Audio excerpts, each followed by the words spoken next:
100% జగిత్యాల జిల్లాకు సంబంధించిన అనేక సమస్యల విషయంలో కూడా బాధ్యత మంత్రిగా మన ప్రభుత్వం దృష్టికి తీసుకెళ్తానన్న విషయాన్ని ముఖ్యంగా నేను మనవి చేసుకుంటూ, ఎందుకంటే మా మిత్రులందరూ ఇక్కడ ఉన్నటువంటి చాలా మంది మిత్రులు వ్యక్తిగతంగా నాకు తెలుసు, కొన్ని విషయాలు బాధపడకుండా మాట్లాడతారు. ఏదేమైనా కూడా కష్టం అనేది ఎక్కువ రోజులు ఉండేది, మంచి రోజులు కూడా అందరికీ వస్తాయి. ఆ దేవుడు ఎవరికి ఎప్పుడు ఇవ్వాలని అట్లా ఇస్తారు. మరి దానికి ఉదాహరణ నేనే అని చెప్పి మా మిత్రులందరూ కూడా మనవి చేసుకుంటున్నా. దయచేసి మా పార్టీకి మిత్రులు కూడా కుటుంబ పరంగా కాంగ్రెస్ పార్టీ 120 సంవత్సరాల కాంగ్రెస్ పార్టీ పెద్ద కుటుంబం, పెద్ద పార్టీ, చిన్న తగాదాలు, ఇబ్బందులు ఉంటాయి, కొన్ని నిర్ణయాలు ఉంటాయి. ఆ నిర్ణయాల పరంగా కార్యకర్తలు కానీ పార్టీ నమ్ముకున్న ఎప్పుడు కూడా పార్టీ విస్మరించదు. ఎందుకంటే Meenakshi Natarajan AICC in-charge general madam కానీ, పిసిసి అధ్యక్షుడు కానీ, రాష్ట్ర ముఖ్యమంత్రి వర్యులు కానీ, మరి నేను జిల్లా మంత్రిగా నాతో అనేక అంశాలు కూడా మాట్లాడినప్పుడు కానీ, మనం ఈ రాష్ట్రంలో కాంగ్రెస్ పార్టీ కార్యకర్తల యొక్క భవిష్యత్తు కానీ, కాంగ్రెస్ పార్టీ నమ్ముకున్న వారిని ఎప్పుడు నష్టం చేయాలని ఆలోచన పరంగా ఉన్నది కాబట్టి నాలాంటి వాడు మంత్రి అయింది ఇప్పుడు కాంగ్రెస్ పార్టీ. రాత్రి 11 గంటల వరకు మంత్రిగా నా పేరు లేదు, 11 గంటల తర్వాత నా పేరు వచ్చింది. అంటే నమ్ముకున్న కార్యకర్త యొక్క ఆలోచన విధానాన్ని కానీ, వాని యొక్క భవిష్యత్తు కానీ పార్టీ కూడా అన్ని కూడా సమకూలంస్తారు. ఇప్పుడు మన జరిగే సర్పంచ్ ఎలక్షన్స్ లో ఎంటైర్ జగిత్యాల జిల్లా అసెంబ్లీలో 92 మంది సర్పంచ్ గెలిచినారు. అది గ్రామాలలో ప్రజలు మనం ఎంత నమ్మకంతో, విశ్వాసంతో కాంగ్రెస్ పార్టీ పైన ఆలోచన చేయండి. ప్రజలు మన పక్షాన ఉన్నారు. ప్రజలకు ఇచ్చిన సంక్షేమ కార్యక్రమాలు ప్రభుత్వం అమలు చేస్తుంది. ఇప్పుడే చెప్పింది మా చెల్లె మాజీ జడ్పీ సభ్యులు, సన్న బియ్యం కానీ, రేషన్ కార్డు కానీ, ఇందిరమ్మ ఇల్లు కానీ, 200 యూనిట్ల ఉచిత కరెంటు కానీ, ఇప్పుడే పొద్దున ఉదయం మా మహిళా సంఘ సోదరిమణులకు వడ్డీ లేని రుణాలు ఇవ్వడం కానీ, ఇందులో మా మహిళా చీరలు కానీ, రైతు రుణమాఫీ కానీ, మా అదేవిధంగా నిరుద్యోగ యొక్క ఉద్యోగాలు ఇవ్వడం కానీ, అనేక అంశాలు ఒకట గత ప్రభుత్వం 2014 నుంచి 18 నుంచి 23 వరకు ఆర్థికంగా రాష్ట్రాన్ని అతలాకుతలం చేసి కమిషన్లతో, కాకతీయ కమిషన్లతో, కాళేశ్వరం కమిషన్, మిక్సిన్ భగీరథ యొక్క రాష్ట్రాన్ని దోచుకున్నా కూడా ఎక్కడ కూడా ప్రభుత్వం ప్రజలకు ఇచ్చిన మాట, ప్రజలకు ఇచ్చినటువంటి సంక్షేమ కార్యక్రమాలు వెనక్కి తగ్గకుండా ఆ రోజులో తెలుసు. జీతాలు ప్రభుత్వం తరఫున ఉద్యోగస్తులు జీతాలు పడాలంటే 15 తారీఖు 20 తారీఖు పడేది. మరి అంత ఆర్థికంగా చిన్నాభిన్నం చేసిన పరిస్థితుల్లో పట ప్రజాపాలన పడి గౌరవ ముఖ్యమంత్రి గారి నేతృత్వంలో పట పెద్దలు రేవంత్ రెడ్డి గారు బాధ్యతలు తీసుకున్నాక గౌరవ ఆర్థిక శాఖ మంత్రి కానీ, ప్రభుత్వం కానీ ప్రజలకు ఏమైతే ఇచ్చిన సంక్షేమ కార్యక్రమాల్లో పట 6 గ్యారంటీ పథకాల్లో పట 4 గ్యారంటీ పథకాలు అమలు చేసి ఇంకా 2 గ్యారంటీ పథకాలు 100% రాబోయే 3 సంవత్సరాల పట ఆ దేవుడి దయతో మన ప్రభుత్వం గౌరవ ముఖ్యమంత్రి గారి నేతృత్వం అమలు చేస్తాం. ప్రజల యొక్క మన్నువలు పొందే విధంగా ఈ ప్రభుత్వం పనిచేస్తుంది. ఒక మెట్టి దిగి ప్రజలకు ఏది మంచి అయినదో ఆ విధంగా పనిచేస్తాం. ఇక్కడ మా పాత్రికేయ మిత్రులకు తెలుసు, గత ప్రభుత్వంలో ముఖ్యమంత్రి ఒక ఎమ్మెల్యే, ఆ ప్రభుత్వంలో ఉన్న ఎమ్మెల్యే కలవాలన్నా, మంత్రి కలవాలన్నా ముఖ్యమంత్రి కలిసేవాడు కాదు. ఈ పాలనలో గౌరవ ముఖ్యమంత్రి గారి దగ్గరికి మనం అందరం ఎవరి పోయినా మాట్లాడే అవకాశం ఉంటుంది. మన సమస్యలు వినే విషయంలో కూడా ఏ సమస్య చెప్పినా కూడా ఒక మాట నేను ముఖ్యమంత్రి గారు నేను ఒక మాట్లాడిన, గవర్నమెంట్ చెప్పుగా ఉన్నప్పుడు మాట్లాడినా, అసెంబ్లీ అయిపోయినాక నేను అడిగిన, అన్న ఎక్కడ పోయినా ఒక మాట అడుగుతున్నాను, మా 4 ఇచ్చింది కానీ మా చెల్లెలు మహాలక్ష్మి మా పథకం ఏందన్నా, మా సంగతి ఏందని మా చెల్లెలు అడుగుతాను, మా 200 పెంచింది 4000 ఎప్పుడు ఇస్తామని అడుగుతాను.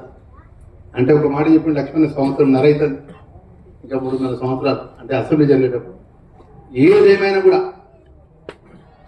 మనం చివరి ఎలక్షన్స్ 1 ఇయర్ ముందు ఆర్థికంగా ఎంత భారం ఉన్నా ప్రజలకు ఇచ్చిన 6 గ్యారంటీ పథకాలు, మహాలక్ష్మి చెల్లెళ్ళకి ఇచ్చే 2500 కానీ, 2000 ఇచ్చే 4000 విషయంలో కానీ ఎక్కడ కనుక ఖాళీ కనుక వేసేది లేదు.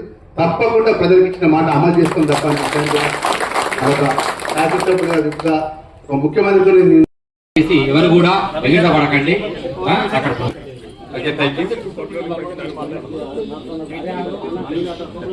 మనం ఏంటంటే డయాస్ మీద వాళ్ళు కాకుండా మీరు కూడా ఎవరైనా మాట్లాడాలంటే ఒక 3-4 దయచేసి ఒక్క నిమిషమే మెయిన్ పాయింట్ చెప్పి కూకోండి.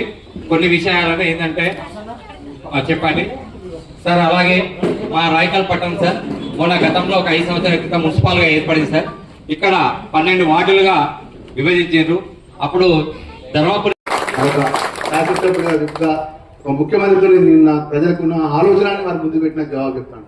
మన గతంలో ప్రభుత్వంలో తెలుసు, ముఖ్యమంత్రుల దగ్గరికి మంత్రులు పోతే అపాయింట్మెంట్ లేదు, మంత్రులు మాట్లాడితే చేయబడి చూపిస్తారు పక్క జరిగిన పరిస్థితులు.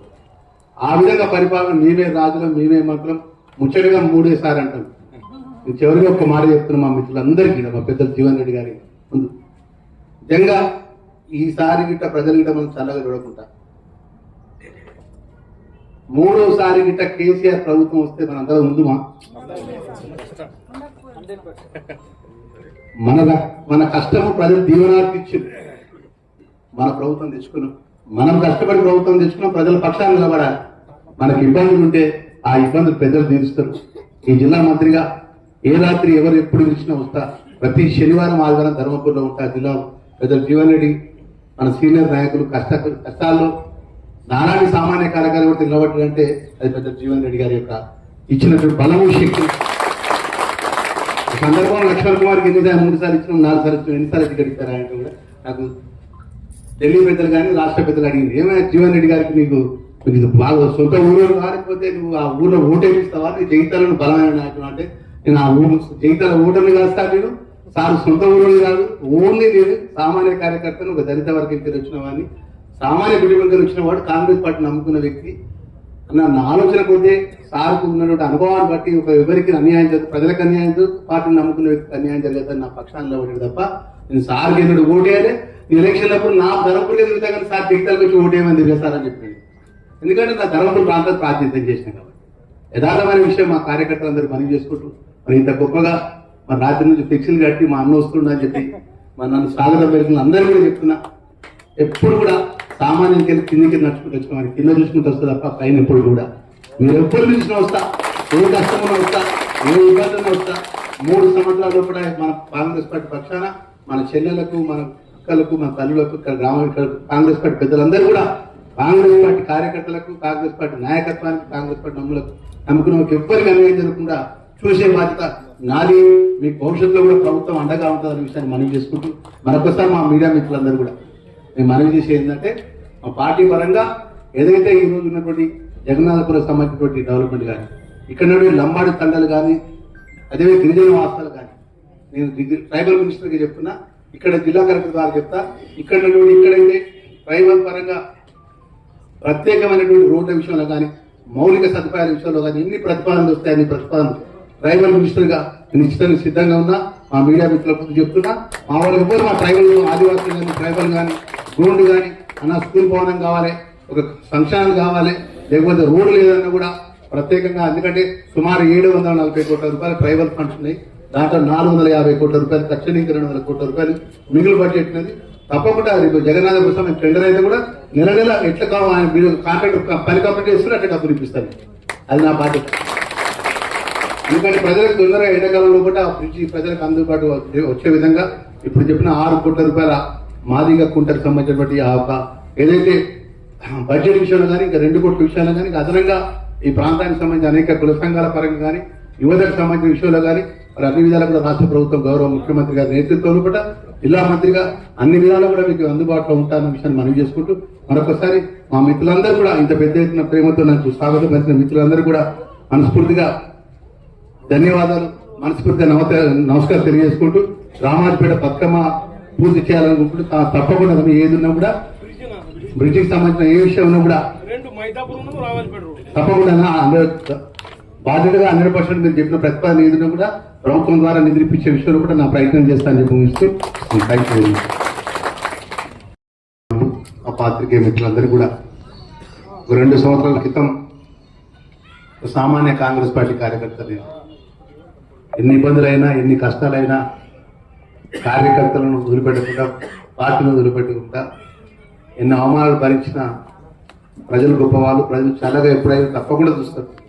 మరి ఆశీర్వాదం ఇచ్చినటువంటి మా ధర్మపురి ప్రజల పక్షాన ఆ నరసింహస్వామి దయతో శాసనసభ్యుడు మంత్రిగా మొదటి అధికార పర్యటనలో ఇంత పెద్దగా మా అన్న వస్తుండని స్వాగతం పలికిన ప్రతి ఒక్కరు కూడా మా చెల్లెలకు, ఇక్కడ మా చెల్లెలకు, మా అక్కలకు, మా అన్నలకు, పెద్దలందరికీ కూడా మా అన్న లక్ష్మణ్ కుమార్ అన్న మా మంత్రి అని గౌరవంగా, ప్రేమగా స్వాగతం పలికి ఇంత గొప్పగా నన్ను స్వాగతం పలికి ప్రతి ఒక్కరికి పేరు పేరున మనస్ఫూర్తిగా శుభాకాంక్షలు తెలియజేసుకుంటున్నాను.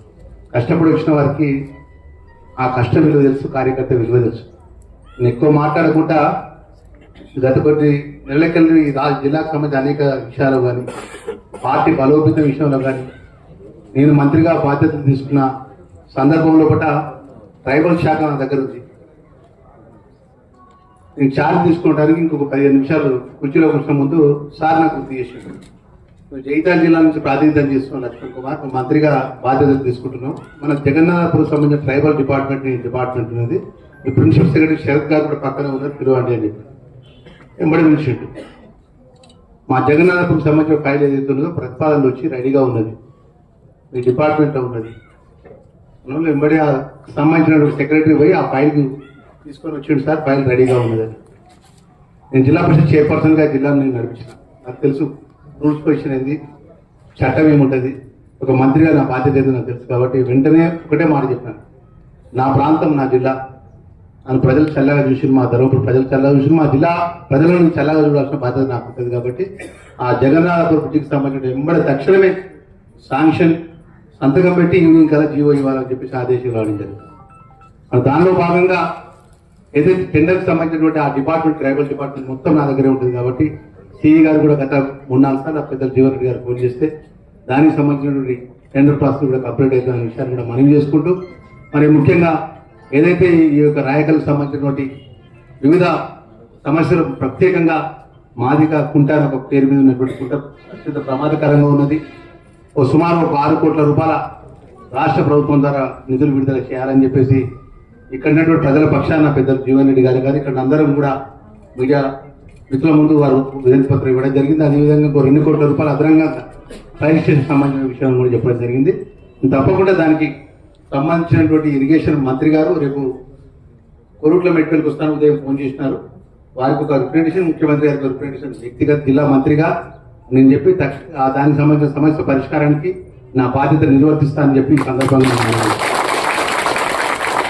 అదేవిధంగా అనేక సమస్యల విషయంలో కూడా మరి ట్రైబల్ మినిస్టర్గా, సోషల్ వెల్ఫేర్ మినిస్టర్గా, విద్యాభుత్ శాఖ మంత్రిగా మన జిల్లాకు కానీ మన ప్రాంత ప్రజలకు కానీ ప్రజలకు ఏదైతే మేలు జరిగే విషయంలో కూడా మీరు ఏం చెప్పినా ఇక్కడ ఉన్నటువంటి వారందరితో 10 సంవత్సరాలకి నాకు వ్యక్తిగతంగా స్నేహితులు.